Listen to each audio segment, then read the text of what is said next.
A woman in the East Valley says her apartment is unlivable. She's desperate for repairs to be made to her apartment, but says her calls for help are falling on deaf ears, which is why she reached out to 8 News Now for help. Victoria Saha has more from the Tide Palms apartments near Fremont and St. Louis.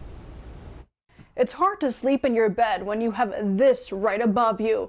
But the tenant who lives here tells me no one from her apartment has come by to fix it. Brittany Davis has called the Tide on Palms apartments home for the last 3 years, but hasn't been able to live here safely since January, when this happened. And all of a sudden we hear a big splash. All the plaster up there just came crashing down to my bed, onto the floor. It's now March, and that massive hole is still there. This could have been way worse. Like if I was in my bed, all of that would have came down on me. Davis says there hasn't been any answers to the multiple work orders she put in. Under Nevada law, landlords must fix repairs within 14 days. On Thursday, Davis received a notice to pay her rent or get out. The issue is she's been on the county's rental assistance program since last year and has a new application pending. We're giving you our money to live here. Why shouldn't we be in a safe place to live? What's been so frustrating about all this?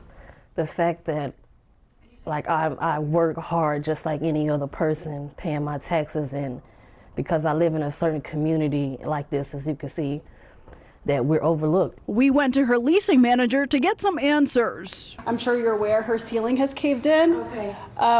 What's being done to fix? Actually, we don't speak to media. You would have to reach out to our corporate office. Okay, but she says that it's the leasing manager that's been calling her. You would have to reach out to our corporate office. Do you think it's fair for her to continue paying rent if the repairs aren't made? Office, please. They wouldn't answer if they made inspections to any of the other buildings.